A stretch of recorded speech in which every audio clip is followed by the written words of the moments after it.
السلام علیکم ناظرین اکرام، حضرت انس رضی اللہ عنہ سے روایت ہے کہ مکہ شریف کے کافروں نے رسول اللہ صلی اللہ تعالیٰ علیہ وسلم سے سوال کیا کہ اگر آپ نبی ہیں تو ہمیں اپنی نبوت کی کوئی نشانیاں دکھائیں، ہمیں معجزہ دکھائیں۔ تو رسول اللہ صلی اللہ تعالیٰ علیہ وسلم نے چاند کی طرف اپنی انگلی سے اشارہ کر کے چاند کے 2 ٹکڑے کر کے دکھائے۔ ناظرین اکرام، بخاری شریف 3637، مسلم شریف 7076، حضرت ابن مسعود رضی اللہ عنہ سے روایت ہے کہ رسول اللہ صلی اللہ تعالیٰ علیہ وسلم کے زمانے میں چاند کے 2 ٹکڑے ہوئے، ایک پہاڑ کے اوپر تھا اور ایک پہاڑ کے نیچے۔ حضور صلی اللہ تعالیٰ علیہ وسلم نے فرمایا، اے لوگو، اس پر گواہ رہو۔ صحیح بخاری بک 56، حدیث 830۔ دونوں حدیثوں کا مقصد ایک ہی ہے، یعنی چاند کے 2 ٹکڑے ہو گئے، اور ان دونوں ٹکڑوں کا وقوع ایسا تھا کہ جبل حرا ان کے درمیان ایسا نظر آ رہا تھا، ایک ٹکڑا پہاڑ کے اوپر تھا، ایک نیچے۔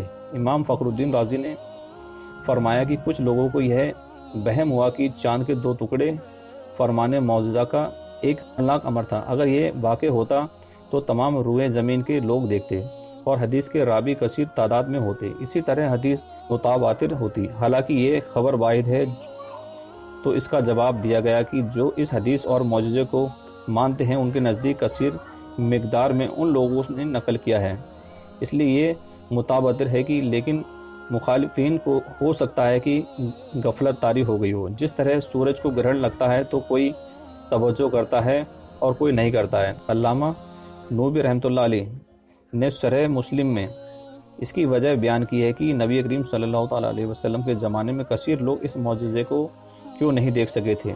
آپ فرماتے ہیں کہ یہ معجزہ چاند کے 2 ٹکڑے ہونا رات کو واقع ہوا، اور بڑے بڑے لوگ غافل ہو کر سو گئے تھے اور دروازے بند تھے۔ ایسے حالات میں انسان کم ہی آسمان کی طرف دیکھتا ہے اور آسمان میں کم ہی تکبر کرتا ہے۔ اور سرحس سنہ میں یہ بھی ذکر آیا کہ مطالبہ بھی ایک خاص قوم نے کیا تھا اور انہوں نے ہی دیکھا تھا کہ دوسرے لوگ غافل ہو کر سو رہے تھے۔ تذکرۃ الانبیاء ہندوستان کا دیا شہر کے راجہ نے اپنے محل سے چاند کے 2 ٹکڑے ہو جانے کا معجزہ دیکھ کر اپنا ایلچی حضور صلی اللہ تعالیٰ علیہ وسلم کی بارگاہ میں بھیجا اور اسلام قبول کر لیا۔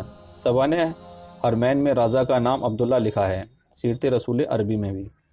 تو ناظرین اکرام، ایسے ہی اسلامک اسٹوری دیکھنے کے لیے آپ ہمارے چینل کو آج ہی سبسکرائب کر کے ہمارے ساتھ جڑ سکتے ہیں۔